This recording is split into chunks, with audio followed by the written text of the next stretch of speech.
तो सुशांत केस में इस वक्त की बड़ी खबर यह है कि ईडी दफ्तर पहुंची है रिया चक्रवर्ती, जहां उनसे पूछताछ होगी। सवालों की एक लंबी फहरिस्त है जिसमें अलग अलग सवालों के जवाब लिए जाएंगे। रिया चक्रवर्ती से 3 चरणों में यह पूछताछ होगी, लेकिन इस सबके बीच अहम खबर, यह तस्वीर हम आपको दिखा रहे हैं। रिया चक्रवर्ती अपने भाई शोविक चक्रवर्ती के साथ जाते हुए मुंबई के ईडी दफ्तर में, जहां उनसे पूछताछ होगी। रिया ये चाह रही थी कि उनको इस पूछताछ से फिलहाल रियायत मिल जाए, इसको आगे के लिए बढ़ा दिया जाए, लेकिन इस सब के बीच ईडी ने उनकी इस अपील को खारिज कर दिया। रिया ने यह कहा था कि मामला सुप्रीम कोर्ट में है।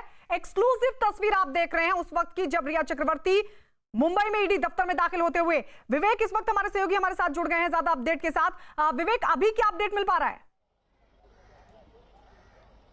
गायत्री, देखिए मैं आपको सीधी तस्वीर दिखाऊंगा। देखिए ईडी दफ्तर में जहां पर रिया चक्रवर्ती अपने भाई के साथ पहुंची है, वहां पर मुंबई पुलिस ने पूरा बैरिकेड लग दिया है, गेट को बंद कर दिया गया है और कोई भी अब ईडी की जो मेन गेट है उसको अंदर जाने की अनुमति नहीं है। हम अंदर की तस्वीर आपको दिखाना चाहेंगे कि किस तरीके से जो मुंबई पुलिस और जो ईडी के अधिकारी है वो भी यहाँ पर मौजूद हैं। और कुछ मिनट पहले यहाँ पर रिया चक्रवर्ती अपने भाई शोविक चक्रवर्ती के साथ मुंबई की ईडी दफ्तर पहुंची हुई है। हालांकि साफ तौर पर ईडी ने कह दिया था कि उन्हें पूछताछ के लिए ज्यादा समय नहीं दिया जाएगा। हालांकि इस पूरे मामले में रिया ने मांग की थी कि जो पूरा मामला सुप्रीम कोर्ट में रखा गया चल रहा है तो उन्हें पूछताछ के लिए थोड़ा समय दी जाए और वो आज नहीं आ सकती हैं। उसको लेकर ईडी काफी ज्यादा स्ट्रिक्ट उन्होंने कहा था जिस समय पर आपको समन भेजा गया है उसी दिन उसी समय पर आना है। लेकिन ईडी ने थोड़ी सी रियायत जरूर दी थी कि 11 बजे का समय आपको दिया गया है, लेकिन मुंबई में जिस तरीके से लगातार बारिश हो रही है तो आप 1 या 2 घंटे लेट जरूर आ सकती है, लेकिन आज ही आना होगा। ईडी ने स्ट्रिक्ट तौर पर साफ तौर बोल दिया था, जिसके बाद आप देख सकते हैं किस तरीके से ईडी दफ्तर के बाहर बाकायदा मुंबई पुलिस का यहाँ पे जो सुरक्षा घेरा है वो लगा दिया गया है। और कुछ समय पहले ही रिया चक्रवर्ती अपने भाई शोविक चक्रवर्ती के साथ पहुंची हैं और लंबी फहरिस्त सवाल जवाब का रहेगा। और माना जा रहा है कि रिया के साथ ये पूछताछ तकरीबन 5 से 4 घंटे के ज्यादा तक चलेगी, क्योंकि ईडी इस पूरे मामले में जानना चाहती है कि आखिरकार जो आरोप रिया चक्रवर्ती और उनके परिवार के ऊपर लगे हैं कि मनी ट्रांजेक्शन जो करोड़ों रुपए सुशांत सिंह के बैंक अकाउंट से बाहर गए हैं उसको लेकर पूछताछ करना चाहती है। गायत्री, आपको बताना चाहेंगे ईडी सूत्रों के मुताबिक जब उनके मैनेजर और जो सीए से पूछताछ हुई थी उन्हें पता चला कि रिया ने हाल ही में मुंबई के सबब में 2 फ्लैट खरीदे हैं। अब ईडी जानना चाहेगी कि वो फ्लैट उन्होंने किसके पैसे से खरीदे, उसके दस्तावेज क्या हैं, साथ ही साथ जो रिया के पास जो इनकम आती थी उसमें सुशांत के बैंक अकाउंट से कोई लेन देन है या नहीं। तो अपने आप में ये जो पूरा मामला है वो मनी ट्रायल और मनी ट्रांजेक्शन ईडी जांच कर रही है। और सबसे अहम गवाही यही है, आज ही है, क्योंकि रिया चक्रवर्ती पटना पुलिस के एफआईआर में मुख्य आरोपी थी और वही जब पूरा मामला सीबीआई को ट्रांसफर कर दिया गया है उसमें भी रिया चक्रवर्ती एक्यूज नंबर 1 है। तो यानी कि पूरा मामला जो है अब रिया के आसपास घूमेगा, क्योंकि रिया ही एक अहम आरोपी है इस दोनों मामलों में। जो हम ईडी की बात करें या फिर सीबीआई की, यही वजह है कि ईडी अब पूरे मामले की जांच पड़ताल कर रहा है और ईडी रिया से तकरीबन एक-एक करके सारे सवाल पूछे जाएंगे कि आखिरकार जो मनी ट्रांजैक्शन है, जो मनी ट्रेल है, उसके बारे में रिया क्या जानती है और क्या डिटेल उनके पास है। कहती है आपको बताना चाहिए कि ईडी सिर्फ और सिर्फ जो पैसे का ट्रांजैक्शन हुआ है, जो सुशांत सिंह के जो परिवार ने आरोप लगाए उसकी जांच करेगी, बाकी का जांच जो है वो सीबीआई करेगी। यानी कि ईडी सिर्फ और सिर्फ मनी ट्रेल के बारे में जांच करना चाहती है कि जो रिया के पिता है, भाई है, उनकी माँ और साथ ही साथ जो उनकी मैनेजर है वो सभी इस पूरे मामले में आरोपी हैं। रिया के पिता की कहाँ का प्रॉपर्टी है, उनकी माँ की कहाँ का प्रॉपर्टी है, सारे बैंक डिटेल्स की जो डिटेल्स है वो ईडी जानना चाहती है। यही वजह है कि विवेक, शोविक पहुंचे हैं रिया के साथ, शोविक पहुंचे हैं वहां रिया के साथ। क्या वो रिया के साथ ही पहुंचे हैं या फिर उनको भी पूछताछ के लिए बुलाया गया है ईडी की तरफ से? देखिए इस पूरे मामले में ईडी अधिकारी को साफ तौर पर कहना है कि जब भी वो किसी को बुलाते हैं तो बाकायदा एक लीगल प्रोसीजर होता है, समन भेजा जाता है। लेकिन ईडी के अधिकारियों ने साफ कह दिया कि समन सिर्फ और सिर्फ रिया चक्रवर्ती को भेजा गया है, उन्हें आज पेश होना है। हालांकि जो उनके वकील हैं जो कुछ देर बाद यहाँ पे ईडी ऑफिस गई, उनका साफ तौर पर कहना था कि रिया अकेले नहीं आ सकती थी, इसलिए वो अपने भाई और कुछ रिलेटिव के साथ यहाँ पे पहुंची हैं। और बाकायदा रिया के जाने के 10 मिनट बाद जो रिया की जो लीगल टीम है वो भी यहाँ पे पहुंची और उनके हाथ में बड़ी फाइलें भी थी। तो जिस तरह से ईडी लगातार मांग कर रही थी कि रिया जब भी पूछताछ के लिए यहाँ आएगी तो सारे दस्तावेज लेके आए, क्योंकि जो डॉक्यूमेंट, जो प्रॉपर्टीज रिया ने खरीदी थी उनके पूरे दस्तावेज होने चाहिए और रिया के किस किस बैंक अकाउंट में रिया के बैंक खाते हैं उनकी पूरी डिटेल, पूरा स्टेटमेंट साथ में होना चाहिए ताकि ईडी इस पूरे मामले में जांच कर सके। जो आरोप लग रहे हैं कि रिया और रिया के परिवार के ऊपर उन्होंने करोड़ों रुपए ट्रांजेक्शन किए हैं, उसमें कितनी सच्चाई है। विवेक आप बताने कि लीगल टीम भी रिया के साथ पहुंची है, उनके भाई शोविक तो है ही। जब रिया से पूछताछ होगी तो क्या ये जो लीगल टीम उनके साथ पहुंची है, क्या उनको अलाउ किया जाएगा कि वो भी उस दौरान वहां पर मौजूद रहें? गायत्री देखिए, बिल्कुल भी नहीं। अगर सिर्फ ईडी की पूछताछ होगी तो रिया को अकेले जहां पे जो इंट्रोगेशन रूम होता है वहां पर उनसे पूछताछ होगी। उनकी लीगल टीम कमरे के बाहर मौजूद होगी, जो रिसेप्शन होता है ईडी का वहां पे मौजूद होगी, क्योंकि ईडी की पूछताछ जो होगी वो लीगल टीम के सामने और लीगल टीम के साथ नहीं कर सकते हैं। जब भी उन्हें लगेगा कि लीगल टीम के साथ या कोई डॉक्यूमेंट्स की जरूरत है, तब वो लीगल टीम के एक अधिकारी बाहर आएंगे, लीगल टीम से डॉक्यूमेंट लेंगे, वापस इंट्रोगेशन रूम में चले जाएंगे। लेकिन ये पूछताछ जो है सिर्फ और सिर्फ रिया से होगी। और ईडी के जो टीम बताया जा रहा है कि 2 से 3 अधिकारी हैं जो रिया से पूछताछ करेंगे, लेकिन उस कमरे में ईडी के 3 से 4 अधिकारी और रिया के अलावा कोई दूसरा मौजूद नहीं होगा। और उनके भाई और जिनको वकील जो पहुंचे हैं उन्हें बाहर रिसेप्शन के, ईडी के रिसेप्शन ऑफिस के दफ्तर में बाहर बैठाया जाएगा। विवेक आप हमारे साथ रहिए। तो ये तस्वीर हम आपको लगातार दिखा रहे हैं, रिया चक्रवर्ती जो कि मुंबई दफ्तर पहुंची है। ईडी उनसे आज पूछताछ करने जा रही है। लीगल टीम भी रिया चक्रवर्ती की है, लेकिन आपको यह भी बता दें कि जब रिया चक्रवर्ती से पूछताछ होगी तो सिर्फ ईडी के अधिकारी होंगे और रिया चक्रवर्ती होंगी, बाकी किसी को अलाउ नहीं किया जाएगा। 4 से 5 घंटे तक ये पूछताछ चल सकती है।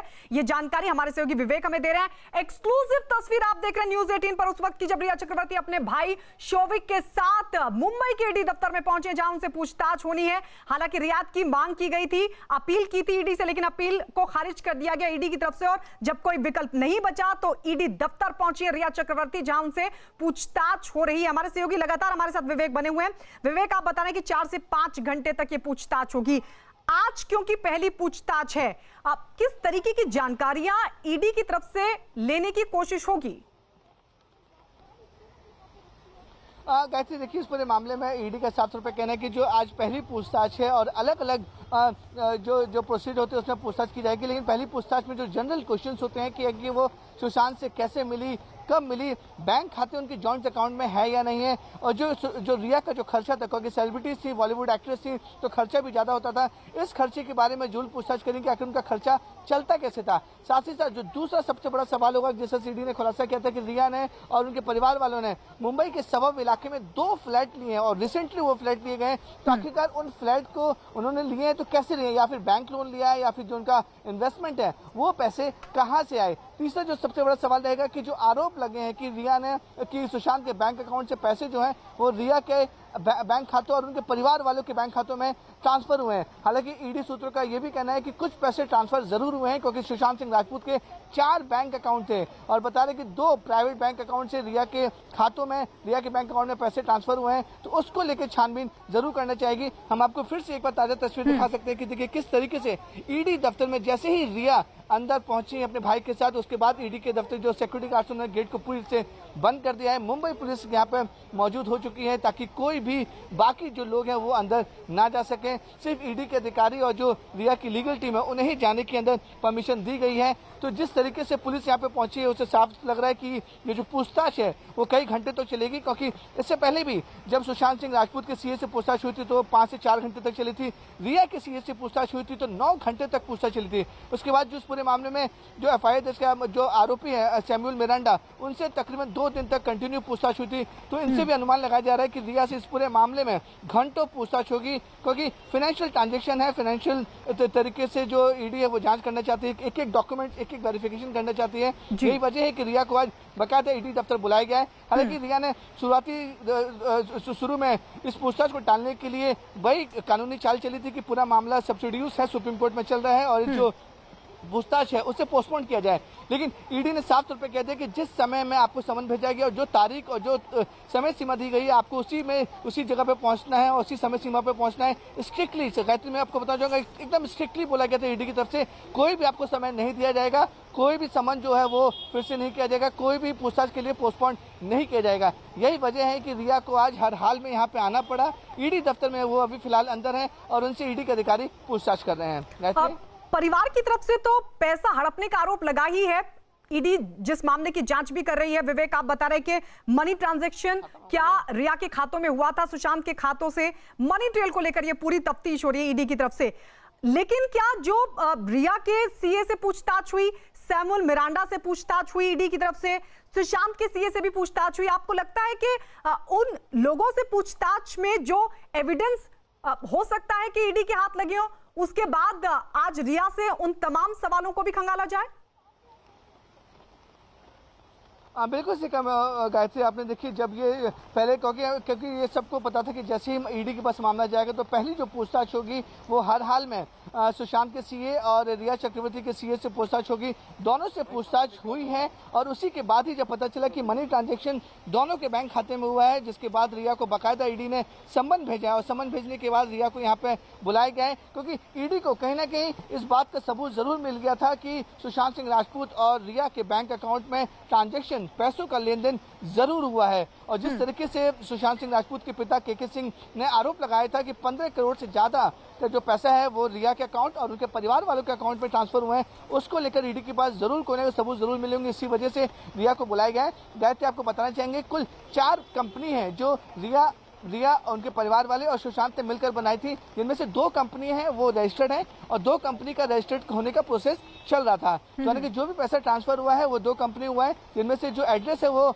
नवी मुंबई के बताए गए हैं। हालांकि उस नवी मुंबई के एड्रेस में जो बोर्ड ऑफ डायरेक्टर्स में है उसमें रिया के पिता, उनके भाई और रिया खुद हैं। तो यही अब जानना चाहते हैं कि जो बोर्ड ऑफ डायरेक्टर्स बनाए गए थे, क्या एग्रीमेंट किया था कंपनी को बनाने के पीछे, किन किन लोगों का इन्वॉल्वमेंट था, किन किन लोगों ने कितना इन्वेस्टमेंट किया है। क्योंकि जब भी कोई कंपनी बनती है, जो भी बोर्ड ऑफ डायरेक्टर्स होते हैं, जो मालिकाना हक होता है, वो बाकायदा अपना इन्वेस्टमेंट दिखाते हैं कागजों पर कि हमने इतना इन्वेस्टमेंट किया है। यही वजह है कि ईडी अब सभी से इस पूरे मामले में पूछताछ करेगी। आप रहिए हमारे साथ, ये एक्सक्लूसिव तस्वीर, बाहर की तस्वीर तो हम आपको दिखाई रहे हैं, भीतर की तस्वीर ईडी दफ्तर में जब वो दाखिल हो गई थी और इंटेरोगेशन रूम तक उनको जब ले जाया जा रहा था ईडी के अधिकारियों की तरफ से, उस दौरान की तस्वीर भी हम आपको दिखा रहे हैं। देखिए, न्यूज़ 18 एक्सक्लूसिव तस्वीर, रिया चक्रवर्ती मुंबई के ईडी दफ्तर पहुंच चुकी हैं, जहां पर उनसे पूछताछ की जाएगी। लेकिन अब से थोड़ी देर पहले की तस्वीर हम आपको दिखा रहे हैं, जब वो पहुंची थी अपनी लीगल टीम के साथ, उनके भाई शोभिक भी उनके साथ मौजूद थे। बाहर की तस्वीर आप देखिए और उसके बाद अंदर दाखिल होने की तस्वीर भी एक्सक्लूसिव न्यूज़ 18 पर यह तस्वीर आप देख रहे हैं। पहले फ्लोर की तरफ आगे बढ़ते हुए इंटरोगेशन रूम में उनसे पूछताछ होगी। और सबसे अहम बात यह है कि जो लीगल टीम उनके साथ पहुंची है, भले ही उनके भाई शोभिक भी उनके साथ मौजूद हैं, लेकिन किसी को भी अलाउ नहीं किया जाएगा। जब रिया चक्रवर्ती से पूछताछ होगी तो सिर्फ ईडी के अधिकारी उस रूम में मौजूद रहेंगे और रिया चक्रवर्ती मौजूद रहेंगी। अगर किसी लीगल डॉक्यूमेंट की जरूरत पड़ती है तो ईडी के अधिकारी बाहर आएंगे और रिया चक्रवर्ती की लीगल टीम से वो डॉक्यूमेंट्स लेंगे और फिर वापस इंटरोगेशन रूम में चले जाएंगे और रिया चक्रवर्ती से पूछताछ होगी। सवालों की एक लंबी फेहरिस्त है, जिसमें अलग अलग सवाल तैयार किए गए ईडी की तरफ से और उनके जवाब रिया चक्रवर्ती से लिए जाएंगे। ये एक्सक्लूसिव तस्वीर न्यूज़ 18 पर आप देख रहे हैं। विवेक हमारे साथ लगातार बने हुए हैं। विवेक, आप बता रहे हैं कि आज ज्यादातर जो क्वेश्चंस रहेंगे वो जनरल टाइप के रहेंगे, लेकिन क्या ऐसी भी संभावना है, क्योंकि पहले ही 3 लोगों से पूछताछ कर चुकी है ईडी, चाहे सैमुअल मिरांडा हो, सुशांत के सीए हो या फिर रिया के सीए हो, आपने ये संभावना भी जाहिर की कि हो सकता है कि उनसे भी कुछ ना कुछ कड़ी या कुछ ना कुछ लीड मिली हो ईडी के अधिकारियों को, जिसके बाद रिया चक्रवर्ती को सम्मन जारी कर उनको पूछताछ के लिए बुलाया गया। लेकिन क्या यह संभावना है कि आज अगर वो तमाम कड़ियां जुड़ती हैं रिया से पूछताछ में, तो क्या आगे के प्रोसेस को लेकर ईडी आगे बढ़ेगी या भी वक्त दिया जा सकता है रिया चक्रवर्ती को और पूछताछ के लिए?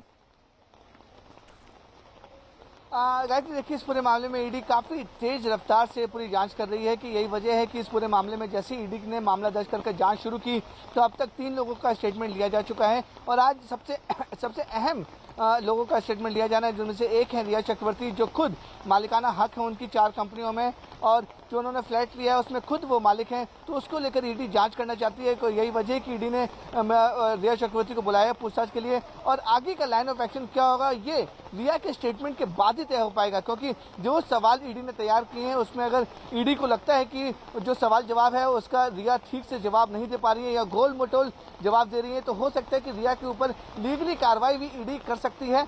लेकिन ईडी का 700 रुपये कहना है कि पूरा जो मामला है वो दस्तावेजों का है, दस्तावेजों को पहले वो खंगालेंगी, उसको वेरीफाई कराएंगी और जो डेटा एंट्री की गई है कि कितना पैसा हर एक किस किस तारीख में ट्रांसफर किया गया उसकी डिटेल रिया से लेना चाहेंगे। और साथ ही साथ जो MOU यानी कि मेमोरेंडम ऑफ अंडरस्टैंडिंग का बनाया जाता है, उसमें जब कंपनी से कोई भी कंपनी फॉर्म होती है तो सबसे पहले उसका MOU बनाया जाता है। उसको लेकर सारे दस्तावेज MOU के मंगवाए हैं, क्योंकि MOU एक ऐसा दस्तावेज होता है जिसमें सारे जो अंडरस्टैंडिंग होती है, जब भी कोई कंपनी बनती है उसमें सुशांत सिंह राजपूत हैं, उनके पिता हैं और उनके भाई हैं, उनकी क्या अंडरस्टैंडिंग थी, क्या क्या लीगल टर्म्स तय किए गए थे, उसको लेकर MOU के साथ यहाँ पर रिया चक्रवर्ती पहुंची हैं। तो ईडी जो है वो जो उनका शिकंजा है लगातार कसता जा रहा है और इस पूरे मामले में वो जांच करना चाहती है कि मनी ट्रेल और मनी ट्रांजैक्शन की जो बात कही जा रही है उसको लेकर पूरी जांच करना चाहती है। यही वजह है कि सबसे जो अहम स्टेटमेंट है वो इस पूरे मामले में खुद रिया चक्रवर्ती हैं। रिया चक्रवर्ती ईडी ऑफिस पहुंच चुकी हैं। अगर उनको लगता है कि कोई दस्तावेज या कमी है तो वो उनकी जो बाहर लीगल टीम मौजूद रहेगी, उनसे वो दस्तावेज मंगा सकती हैं। लेकिन लाइन ऑफ एक्शन की हम बात करें गायत्री, तो ईडी इस पूरे मामले में एक्शन ले सकती है, क्योंकि ईडी ने बाकायदा इस पूरे मामले में मामला दर्ज किया है। PMLA के तहत यानी कि मनी लॉन्ड्रिंग के तहत ये पूरा मामला दर्ज किया गया है। सीरियस एलिगेशन है और सीरियस एक्ट है ये PMLA के तहत। उसके बाद ही ये पूरा मामला यहाँ पर दर्ज किया गया है। और आपको दिखाना चाहिए कि कुछ जो ईडी के अधिकारी है वो भी लगातार यहाँ पर पहुंच रहे हैं और मुंबई पुलिस के जो अधिकारी हैं वो भी यहाँ पर पहुंच रहे हैं, ताकि लॉ एंड ऑर्डर कोई डिस्टर्ब ना हो, जिसके लिए लोग यहाँ पे भीड़ ना लगाएं, उसके लिए पुलिस को यहाँ पर तैनात कर दिया गया है। और माना जा रहा है कि रिया चक्रवर्ती से तकरीबन 4 से 5 घंटे लंबी पूछताछ हो सकती है। विवेक, अमूमन होता क्या है जब ईडी पूछताछ करती है किसी भी आरोपी से, क्या जो कई अधिकारी होते हैं एक साथ पूछताछ करते हैं या अलग अलग चरणों में पूछताछ होती है? पहले 2 अधिकारी या 1 अधिकारी की तरफ से या फिर बाकी अधिकारी, जो तमाम अधिकारी होते हैं एक साथ पूछताछ करते हैं? प्रोसीजर क्या रहता है? गायत्री देखिए, मैं आपको सबसे तस्वीर दिखाऊंगा। देखिए ये जो है वो जनरल डायरेक्टर हैं ईडी के, वो अभी पहुंचे हैं और यही इंसान है ये जो सत्यव्रत कुमार जो जनरल डायरेक्टर, ये पूछताछ करेंगे रिया के साथ। सर, ये स्टेटमेंट कितनी देर तक चलेगा, सकते हैं आइडिया सर? सत्यव्रत सर, तो गायत्री आप देख सकते हैं ये जो जनरल डायरेक्टर हैं ईडी के सत्यव्रत कुमार, वो यहाँ पर पहुंच चुके हैं और इंट्रोगेशन के जो पूरे जो प्रोसीजर है वो यहीं से शुरू होगा। और सत्यव्रत कुमार जो जनरल डायरेक्टर ईडी के मुंबई ईडी दफ्तर पहुंच चुके हैं और रिया से यही अधिकारी पूछताछ करेंगे कि इन्हीं का इंतजार था कि जैसे ये यहाँ पे पहुंचेंगे उनकी पूछताछ शुरू होगी। इनका साफ तौर पे कहते अभी कोई कमेंट वो नहीं करना चाहते हैं, क्योंकि सीधे वो स्टेटमेंट लेंगे रिया का। अगर जरूरत पड़ी तो आगे का लीगल जो एक्शन है ये अधिकारी खुद तय करेंगे। विवेक, यानी अभी पूछताछ शुरू नहीं हुई, आप बता रहे कि जोनल डायरेक्टर की तरफ से पूछताछ की जाएगी और अभी वो दाखिल हुए हैं दफ्तर के भीतर, उसके बाद अब पूछताछ होगी। विवेक, बिल्कुल सही कहा गायत्री आपने। देखिए क्योंकि यहाँ के जो बॉस हैं वो जोनल डायरेक्टर ही होते हैं। रीजन है मुंबई का ईडी दफ्तर और इसी जोनल डायरेक्टर के जो अधिकारी हैं वो खुद अभी पहुंचे हैं यहाँ पर। तो जो भी पूछताछ होगी वो जोनल डायरेक्टर पहुंचेंगे। हम आपको फिर से दिखाना चाहेंगे कि जो ये इन्फोर्समेंट डायरेक्टर का जोन 1 का ऑफिस है और इसके जोनल डायरेक्टर जो अभी आपने तस्वीरों में देखा सत्यव्रत कुमार इनका नाम है, ये पूरे ऑफिस को लीड करते हैं, मुंबई टीम को लीड करते हैं। और यही जो अधिकारी है, देखिए धीरे धीरे ईडी के जितने अधिकारी हैं वो अब दफ्तर में पहुंच रहे हैं और उनकी पूछताछ अभी कुछ समय बाद शुरू होगी। यानी कि रिया को समय बता दिया गया था कि ज़्यादा लेट वो ना पहुंचे क्योंकि इनकी पूछताछ में समय लग सकता है। इसी तरीके के बाद ईडी के जो सीनियर अधिकारी है वो यहाँ पर पहुंचना शुरू हो गए हैं। कुछ देर पहले जनरल डायरेक्टर पहुंचे थे, अब जो उनके बाकी के जो टीम के मेंबर हैं वो पहुंच रहे हैं और माना जा रहा है कि कुछ ही समय बाद रिया चक्रवर्ती से जनरल डायरेक्टर खुद पूछताछ करेंगे और इस बात की जानने की कोशिश करेंगे कि जो आरोप उनके ऊपर लग रहे हैं और जो फाइनेंशियल ट्रांजैक्शन की बात की जा रही है उसमें कितनी सच्चाई है। विवेक, हम देख रहे हैं कि सुबह से आप लगातार वहां पर बने हुए थे, कल से लगातार आप अपडेट दे रहे हैं जब से ईडी ने इस पूरे मामले को लिया है। जब रिया यहां पर पहुंची थी, आप वहां मौजूद थे, किस तरीके के हाव भाव थे रिया चक्रवर्ती के? देखिए गायत्री, देखिए किसी को भी अंदाजा नहीं था कि रिया एक नॉर्मल सी गाड़ी में आएंगे। कि सबको लग रहा था कि उनके साथ लीगल टीम होगी, उनके साथ कुछ लोग और भी मौजूद होंगे। एक ब्राउन रंग की इनोवा कार अचानक ईडी दफ्तर के सामने रुकती है और इस दफ्तर में रुकने के बाद ही एक डायरी से अपना मुंह छुपाते हुए सीधे वो ईडी के गेट के अंदर पहुंचती हैं। लेकिन किसी तरह से जब यहाँ पर ईडी के सिक्योरिटी गार्ड ने उनसे पूछा कि कौन है, तब उन्होंने चेहरा हटाते हुए दिखाया कि वो रिया चक्रवर्ती, ईडी ने उन्हें समन भेजा है। तब सबको पता चला कि वो रिया चक्रवर्ती हैं और ईडी में उनकी पूछताछ शुरू हो रही है। यानी बॉडी लैंग्वेज से साफ लग रहा था कि वो काफ़ी ज़्यादा परेशान है, क्योंकि उन्होंने जो वक्त मांगा था वो वक्त ईडी ने उन्हें बिल्कुल भी नहीं दिया और ईडी ने साफ तौर पर स्ट्रिक्टली तौर पर कहा था कि उनकी पूछताछ आज ही होनी है, वो किसी भी जगह पर हो और आज ही ईडी दफ्तर पहुंचे, क्योंकि उनका स्टेटमेंट जो है वो आज ही रिकॉर्ड किया जाएगा। भाई उनके साथ में थे, तो आप विजुअल में भी साफ तौर पे देख सकते हैं कि किस तरह भाई उनको खुद रिया को पकड़ते हुए अंदर की तरफ ले जा रहे थे। तो बॉडी लैंग्वेज दोनों की कहें कि काफी ज्यादा डरे और सहमे हुए थे, क्योंकि उनको लग रहा था कि अब ये पूरा मामला सेंट्रल एजेंसीज के पास पहुंच चुका है। इससे पहले जब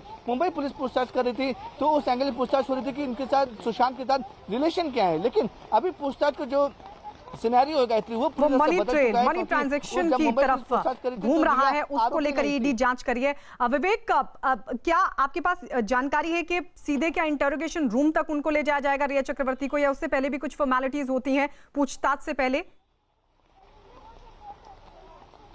देखिए, इस पूरे मामले जो पहले अपने जो रिया को समन भेजा गया है, वो समन उन्हें अपने वहाँ पे ईडी अधिकारियों के सामने दिखाना पड़ेगा। फिर बाकायदा रिया का वहाँ पे रिया की एंट्री होगी, क्योंकि वहाँ पे एक ऑफिशियल दस्तावेज होते हैं जहाँ पे जो भी जिसका भी स्टेटमेंट लिया जाता है वहाँ पे एंट्री करना पड़ेगा। रिया को बाकायदा अपना नाम, पता, फ़ोन नंबर, अपने पूरे परिवार का नाम और कहाँ से आई उनका नाम और जो समन नंबर है उसके आधार पर उन्हें सब एंट्री करनी पड़ेगी, ताकि ऑफिशियल डेटा में रिकॉर्ड हो जाए कि रिया चक्रवर्ती ईडी दफ्तर पहुंच चुकी है और उनसे पूछताछ होगी। उसके बाद जो ईडी के अधिकारी हैं वो अपने पूरे क्वेश्चनर लेकर तैयार होते हैं, और क्वेश्चनर तैयार होने से पहले ईडी की टीम है वो 10 से 15 मिनट खुद एक पर्सनल मीटिंग करती है कि आखिरकार किस तरीके से और किन सवालों से ये जो इंट्रोगेशन है वो शुरू किया जाए। तो माना जा रहा है कि 15 से 20 मिनट तक ईडी के अधिकारियों की मीटिंग चलेगी। उसके बाद वो रिया के साथ इंट्रोगेशन करेंगे, और उस दौरान इंट्रोगेशन रूम में सिर्फ रिया और ईडी के अधिकारी जो 3 से 4 अधिकारी है वो मौजूद रहेंगे। उनके भाई और इनकी लीगल टीम वो रूम के बाहर रिसेप्शन पे मौजूद रहेंगी। गायत्री, विवेक, ये पूरी टीम कितनी बड़ी है? कुल कितने अधिकारी हैं इस टीम में जो आज पूछताछ में शामिल रहेंगे? गायत्री, देखिए, इस पूरे मामले में ईडी सूत्रों का साफ तौर पर कहना है कि ये जो टीम है वो 4 अधिकारियों की टीम है। जो लीड टीम करेंगी वो सत्यव्रत कुमार करेंगे, जो मुंबई ईडी के जोनल डायरेक्टर हैं, जो कुछ देर पहले हमने उनसे बात करने की कोशिश भी की थी, लेकिन उनका साफ तौर पर कहना है कि अभी वो खुद पहुंचे हैं ईडी दफ्तर और स्टेटमेंट लेने के बाद ही कुछ इस पर कमेंट कर पाएंगे। लेकिन जिस तरीके से जो सत्यव्रत कुमार जो जोनल डायरेक्टर है वो पहुंचे हैं, तो उससे साफ लग रहा है कि आधे घंटे के अंदर अंदर ये पूछताछ होना शुरू होगी। 4 लोगों की ईडी की टीम है वो उनसे रिया से पूछताछ करेंगी, क्योंकि जो दस्तावेज ईडी ने सुशांत के सीए से बरामद किए हैं और साथ ही साथ जो रिया के सीए से बरामद किए हैं उनकी एक कॉपी पहले से ही ईडी अधिकारियों के पास है। तो यानी कि अगर रिया कुछ भी गोल मटोल जवाब देती है या फिर कुछ भी तथ्य छुपाने की कोशिश भी करती हैं तो रिया नहीं कर पाएंगी, क्योंकि ऑलरेडी ईडी के पास वो सारे दस्तावेज मौजूद हैं, वो सारे बैंक स्टेटमेंट मौजूद हैं, जिसको लेकर ईडी रिया से पूछताछ करेगी। बेहतरीन विवेक, क्योंकि अब ये जांच का पूरा विषय है, लेकिन अब आप बता रहे हैं कि 4 से 5 घंटे तक पूछताछ होगी। ईडी की तरफ से कुछ ऑफिशियली बताया भी जाता है कि आज किस एंगल से जानकारियां हासिल करने की कोशिश हुई?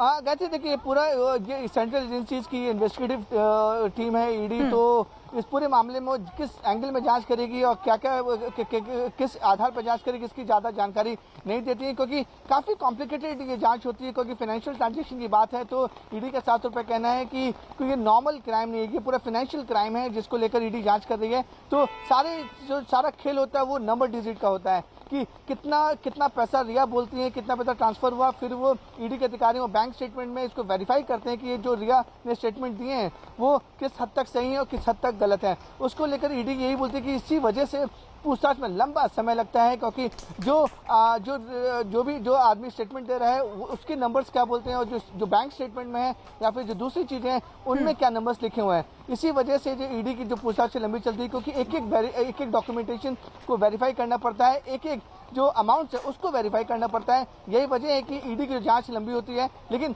हमने आपको बताया था कि ईडी के पास पहले ही से जो सुशांत के सीए ने दस्तावेज दिए हैं, रिया के सीए ने जो दस्तावेज दिए हैं, वो सारे दस्तावेज अब ईडी अधिकारियों के पास हैं। अब वो सिर्फ वेरीफाई करेंगे कि रिया चक्रवर्ती इस पूरे मामले में क्या बोलती है। और सबसे जो अहम बात है कि जो 2 प्रॉपर्टी रिया ने खरीदी थी उनके दस्तावेज मंगाए गए हैं, उनकी पूरी डीलिंग के डॉक्यूमेंट्स मंगाए गए हैं। और जो 4 कंपनी की हम बात करें कि 4 कंपनी बनाई गई थी, जिसमें रिया चक्रवर्ती, उनके पिता, उनकी भाई, उनकी माँ और सुशांत बाकायदा बोर्ड ऑफ डायरेक्टर्स मालिकाना हक थे उनके ऊपर।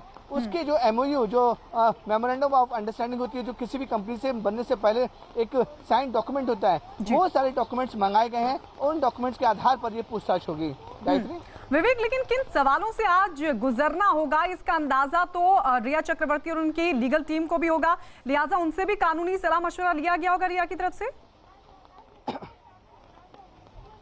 देखिए, ये जो पूछताछ होती गायत्री वो पूरी तरह से अलग होगी, क्योंकि जब मुंबई पुलिस जांच करी थी सुशांत सिंह राजपूत के खुदकुशी के मामले में तो रिया से पूछताछ हुई थी कि वो सुशांत से कब मिली, उनके रिलेशन क्या थे और उनके बीच में जो रिलेशन थे किसकी वजह से उनका झगड़ा हुआ, वो इस एंगल में जांच करी थी, पूरे क्राइम एंगल में। लेकिन ये जो पूछताछ होगी गायत्री वो फाइनेंशियल क्राइम है, पूरी की जो पूछताछ है वो पूरी डिफरेंट एंगल में होगी। वहाँ इस पूरे मामले में ईडी सुशांत के बारे में नहीं पूछेगी, कहाँ से मिले, सुशांत को कब मिली, आप कैसे हुआ। इस पूरे मामले में सिर्फ और सिर्फ फाइनेंशियल ट्रांजैक्शन की जांच होगी और ईडी सिर्फ और सिर्फ जो पैसे का लेन देन है उसके बारे में रिया से पूछताछ करेगी। तो रिया की जो लीगल टीम है वो ईडी के लिए तैयार होकर आई होगी, क्योंकि ईडी ने 4-5 दिन पहले ही ये समन जारी करके बोला था कि रिया को हर हाल में पहुंचना है, लेकिन ईडी ने बिल्कुल भी उन्हें समय नहीं दिया। हालांकि रिया ने बिल्कुल जो कानूनी जो चाल है वो खेलने की कोशिश जरूर की थी कि पूरा मामला सब्सिड्यूज है, सुप्रीम कोर्ट में पूरा मामला चल रहा है, तो इसकी वजह से वो इस मामले में नहीं आ सकती। लेकिन उनकी जो प्रपोजल है उसको ईडी ने पूरी तरह से ठुकरा दिया और साफ तौर पर कहा कि उन्हें आज ही ईडी दफ्तर में आना होगा और पूछताछ के लिए यहाँ पर पेश होना होगा। यही वजह है कि इस पूरे मामले में रिया अपने भाई सौबिक के साथ और अपनी लीगल टीम के साथ यहाँ पे पहुंची हुई हैं और बताया जा रहा है कि जो पूछताछ है वो काफी लंबी तक चलेगी। गायत्री, विवेक, आप हमारे साथ बने रहिए। हमारे साथ पटना से हमारे सहयोगी चंद्रमोहन भी इस वक्त जुड़ गए हैं। चंद्रमोहन, मुंबई में ईडी दफ्तर में अब रिया चक्रवर्ती से पूछताछ होगी, वो अपने भाई के साथ वहां पहुंच भी चुकी हैं, वहां से क्या अपडेट मिल पा रहा है? और सबसे बड़ी बात तो ये कि जो आरोप परिवार की तरफ से लगाया गया था, अब उस मामले में ईडी ने मनी लॉन्ड्रिंग के तहत जांच भी शुरू कर दी है।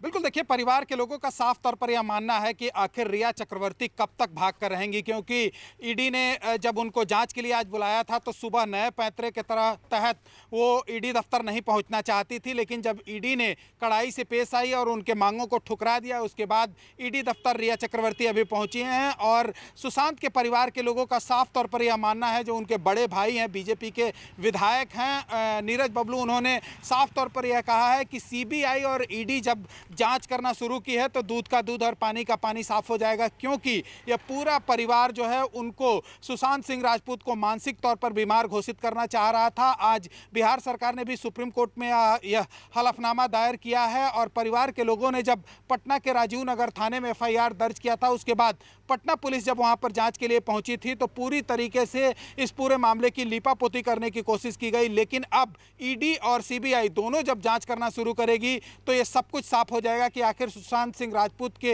हत्या के पीछे की हकीकत क्या है, या फिर जो उनकी मौत हुई वो किस वजह से हुई है। तो परिवार के लोग अब कहीं ना कहीं संतुष्ट नजर आ रहे हैं कि जब दोनों एजेंसी, जो केंद्रीय एजेंसी है और जांच करना शुरू की है, तो अब रिया चक्रवर्ती पर भी शिकंजा कसना शुरू हो गया है और रिया चक्रवर्ती और उनका परिवार पूरी तरह से बच नहीं पाएगा अब, क्योंकि पहले ईडी अब जांच कर रही है और उसके बाद फिर जब सीबीआई जांच करेगी तो सब कुछ साफ हो जाएगा कि आखिर इस मौत और हत्या के पीछे की हकीकत क्या है।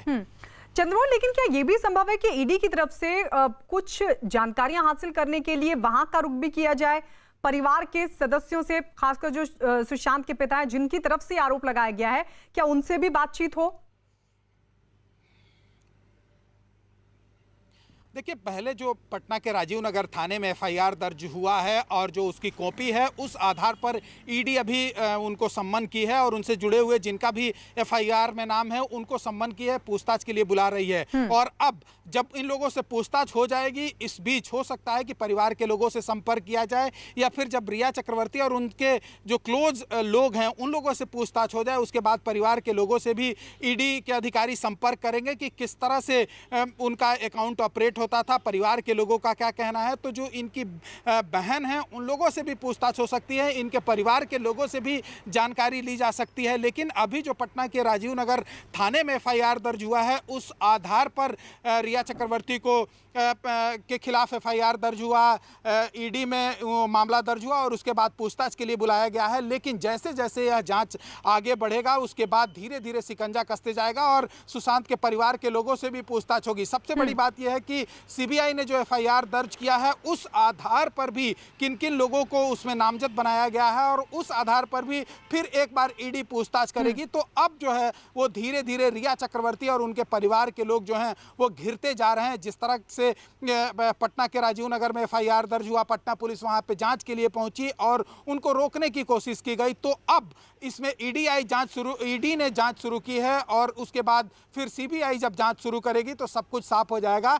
जो सुशांत सिंह राजपूत के परिवार के लोग हैं वो भी कहीं ना कहीं अब आश्वस्त नजर आ रहे हैं, क्योंकि जो सुशांत सिंह राजपूत की मौत हुई, परिवार के लोग ये कह रहे हैं कि जब ये जांच शुरू हुआ तो इसको प्रभावित करने की कोशिश की गई, उनके कमरों को नहीं सील किया गया और कई तरह से साक्ष्य को छेड़छाड़ भी करने की कोशिश की गई है। तो अब जब 2 केंद्रीय एजेंसियां इस पूरे मामले की जांच शुरू की है तो इसमें सब कुछ साफ हो जाएगा कि आखिर पैसे का किस तरह से लेन देन हुआ, किस तरह से सुशांत सिंह राजपूत के पैसे की बिल्कुल ये साफ हो जाएगा। और ये जो आरोप परिवार की तरफ से लगाया जा रहा है उसमें कितनी सच्चाई है ये भी निकलकर सामने आएगा।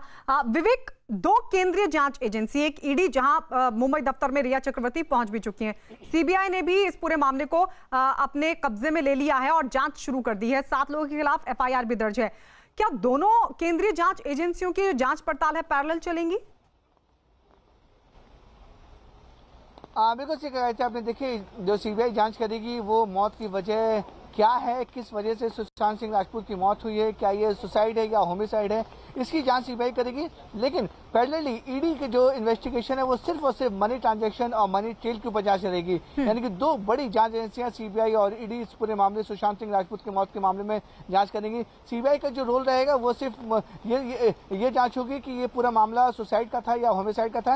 लेकिन ईडी का जो जांच का जो एंगल रहेगा वो सिर्फ और सिर्फ मनी ट्रांजेक्शन और मनी ट्रेल का रहेगा, क्योंकि ईडी ने जो मामला दर्ज किया है वो मनी लॉन्ड्रिंग एक्ट के तहत दर्ज किया है। उसमें यह भी तय होगा कि आखिरकार जो पैसा आया है वो उनका सोर्स ऑफ इनकम क्या है, किस जगह से रिया चक्रवर्ती के पास जितने पैसे आए हैं। अगर जो एलिगेशन सुशांत सिंह के पिता के सिंह ने लगाए हैं कि उनके बेटे के अकाउंट से तकरीबन करोड़ों रुपए, 15 करोड़ रुपए शिफन किए गए हैं, उनके अकाउंट से निकाले गए हैं, तो उसको लेकर ईडी जांच करेगी कि ये जो आरोप लग रहे हैं उसमें कितनी सच्चाई है। लेकिन आपको बताना चाहिए गायत्री की ईडी के सूत्रों के मुताबिक सुशांत सिंह राजपूत के 4 बैंक अकाउंट थे और उनमें से 2 प्राइवेट बैंक अकाउंट से पैसे ट्रांसफर रिया के अकाउंट में हुए हैं। तो यही वजह है कि ईडी को अब कुछ अहम सबूत जरूर मिले हैं कि जो पैसे को लेन देन में है वो उसमें रिया डायरेक्टली इन्वॉल्व है, क्योंकि पैसा रिया के अकाउंट में ट्रांसफर हुआ है जिसको रिया के परिवार रिया बार बार छुपाने की कोशिश कर रही थी। तो अब ये जांच हो रही है कि आखिरकार ये पैसा किस वजह से यूज किया गया। अगर उनके अकाउंट में पैसा ट्रांसफर हुआ है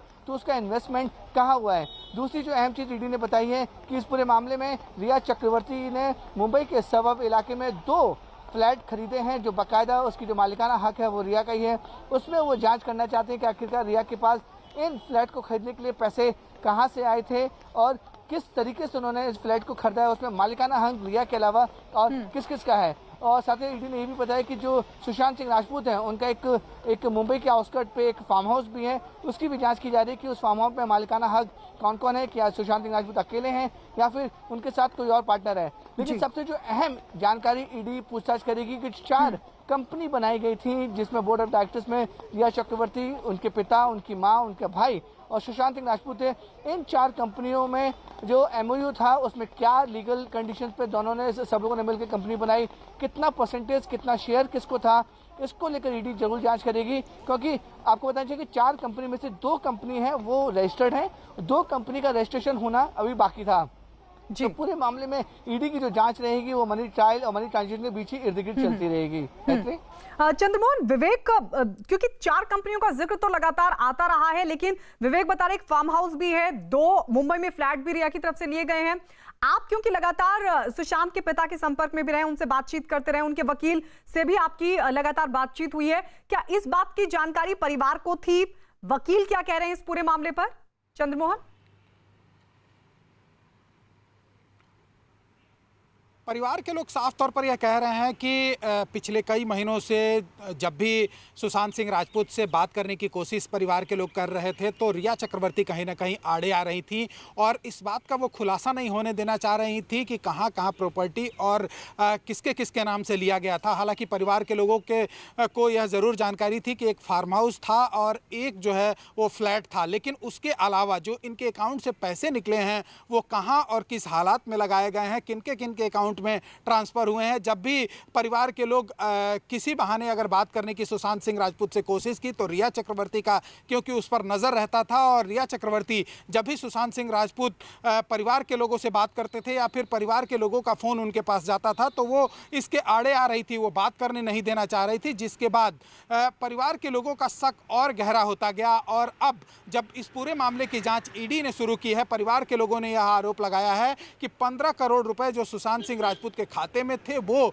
उसका उपयोग रिया चक्रवर्ती ने किया है, उसकी लूट की है, जिसकी जांच ईडी ने भी कर रही। तो अब सब कुछ साफ हो जाएगा, लेकिन परिवार के लोगों को यह जरूर जानकारी थी कि उनका एक फार्म हाउस है और साथ ही एक फ्लैट भी है। लेकिन इसके अलावा सबसे बड़ी बात यह है कि अब तक जो जानकारी सामने आई है उसके मुताबिक रिया चक्रवर्ती ने जो अपना आमदनी दिखाया है वो 18 लाख के करीब दिखाया है और ऐसे में 2 उनके पास फ्लैट होने की बात सामने आ रही है। तो आखिर रिया चक्रवर्ती ने 2 फ्लैट कहां से खरीदी, इस पूरे मामले की भी जांच होगी तो सब कुछ साफ हो जाएगा कि आखिर रिया चक्रवर्ती ने पैसे कहां से लाए और कैसे जो सुशांत सिंह राजपूत का अकाउंट था उसको खाली किया गया। विवेक, पटना पुलिस भी क्योंकि लगातार छानबीन कर रही थी, जिन 2 फ्लैट का जिक्र आप कर रहे हैं, फार्म हाउस का जिक्र आप कर रहे हैं, क्या पटना पुलिस की तरफ से भी इस बारे में कुछ जांच पड़ताल की गई थी? वहां से आपको कोई जानकारी मिल पाई है? क्या पटना पुलिस ने भी इस एंगल को देखा था?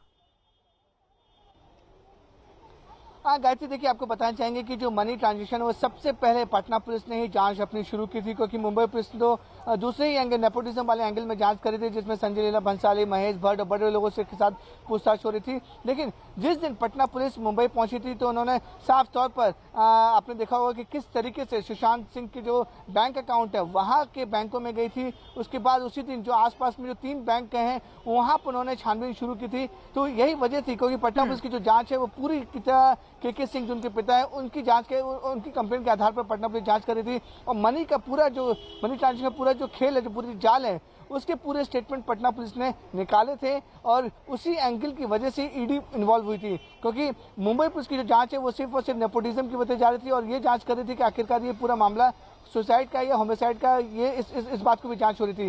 लेकिन जैसे ही सुशांत सिंह के पिता के सिंह ने आरोप लगाए, बड़े आरोप लगाए कि 15 करोड़ रुपए उनकी बेटी के अकाउंट से निकाले गए हैं, जिसके बाद पटना पुलिस मुंबई आती है, अलग अलग बैंकों में जाके जांच शुरू करती है और जैसे ही ये हल्की सी जानकारी मिलती है कि पैसे को हेरफेर किया गया है और पैसे को सिफ एंड फाउंड किया गया है, उसके बाद ईडी पूरी तरह इन्वॉल्व हो जाती है और पूरे मामले में जो ईडी जांच करना शुरू करती है। और यही वजह है कि ईडी ने पूरे मामले में जांच करते हुए पूरे लोगों का स्टेटमेंट शुरू किया है। हमने विवेक, इस वक्त हमारे साथ अभिषेक पांडे, हमारे सहयोगी भी मुंबई से हमारे साथ जुड़ गए।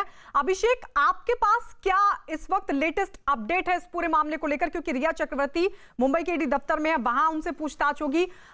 कितनी मुश्किलें अब रिया चक्रवर्ती की बढ़ सकती हैं? क्योंकि विवेक बता रहे कि पटना पुलिस ने भी वो एंगल देखा था जिस पर आज पूछताछ होगी ईडी की तरफ से। मुंबई में फ्लैट की बात हो, चाहे फार्म हाउस की बात हो या फिर 4 कंपनियों का जिक्र हो। देखिए, सबसे पहले मैं बता दूं कि रिया चक्रवर्ती पिछले 7 से 8 दिनों से अपने घर से गायब हैं।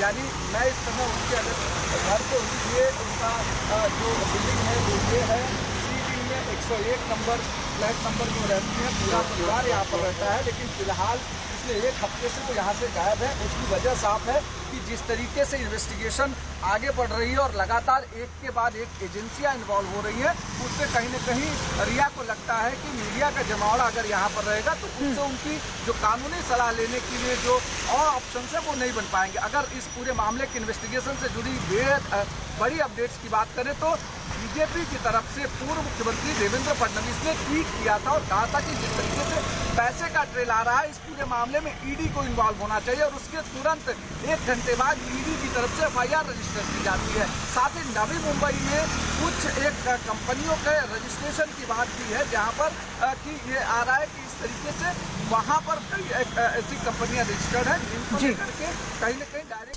ठीक है, इस महत्वपूर्ण जानकारी के साथ चंद्रमोहन मैं आपके पास आ रही हूं। जिस तरीके से अभिषेक बता रहे हैं कि 7 से 8 दिन से रिया चक्रवर्ती अपने घर पर नहीं थी, उसको आप किस तरीके से, हालांकि अभिषेक ये कह रहे हैं कि जाहिर है वहां पर फैंस का जमावड़ा ना हो, मीडिया का जमावड़ा ना हो, उससे बचने की उनकी एक कोशिश रही होगी।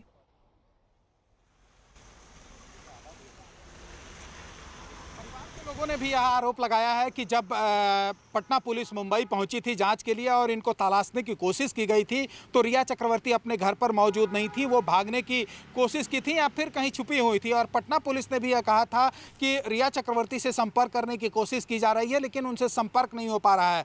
जाहिर सी बात है, जब पटना पुलिस का शिकंजा मुंबई में कसने लगा और जब जांच जैसे जैसे आगे बढ़ती गई और रिया चक्रवर्ती घिरती गई तो ऐसे में उन्होंने अपने जान बचाने की ज़रूर कोशिश की हो, चाहे वो बहाना मीडिया हो या फिर उनके घर पर जमावड़ा लगने का हो। लेकिन कहीं ना कहीं रिया चक्रवर्ती जो है खुद को भागने की और वहां से अपने फ्लैट से निकलने की ज़रूर कोशिश की थी और उसमें वो सफल भी रही। हालांकि पटना पुलिस लगातार उनको ट्रेस करने की भी कोशिश कर रही थी और परिवार के लोग तो साफ तौर पर यह कह रहे हैं कि आखिर वो बचकर कब तक भागेंगी, क्योंकि पहले ईडी ने शिकंजा कसना शुरू किया है और इसके बाद इस पूरे मामले की जांच सीबीआई भी करेगी। भले पटना पुलिस के हाथ वो नहीं लग पाई लेकिन जो पटना पुलिस को साक्ष्य मिला है उस आधार पर सीबीआई ने भी यह मांग की थी और यहाँ के पटना पुलिस भी अपना हलफनामा जो दायर की है कोर्ट में और साथ ही जो साक्ष्य मिला है वो सीबीआई को दिया जाएगा, ईडी को दिया जाएगा।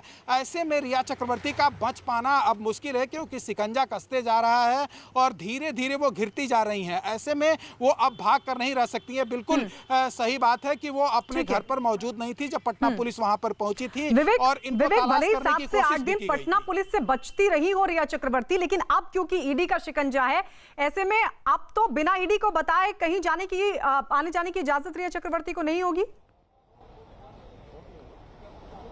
बिल्कुल शिकार गायत्री, आपने देखिए दोनों मामले में रिया आरोपी हैं, जहां हम सीबीआई की बात करें या फिर ईडी की बात करें, दोनों मामलों में जो जांच एजेंसीज हैं उसमें रिया चक्रवर्ती आरोपी है। हालांकि बिहार पुलिस ने भी कोशिश की थी कि रिया और उनके परिवार वालों के खिलाफ लुकआउट नोटिस जारी कर सके ताकि वो विदेश ना जा पाएँ या फिर एक स्टेट से जो दूसरे स्टेट है वहाँ पर ना जा पाएँ। तो उसके लेकर ये पूरा मामला अब ईडी और सीबीआई के पास पहुँच चुका है। तो दोनों ही जाँच एजेंसी पूरी कोशिश करेंगी कि रिया और उनके परिवार वालों के खिलाफ लुकआउट नोटिस इशू जारी करवाएं कोर्ट से ताकि वो विदेश ना जा पाए और साथ ही साथ जो उनके पासपोर्ट हैं वो पुलिस से जब्त हो जाएं, क्योंकि अमूमन जब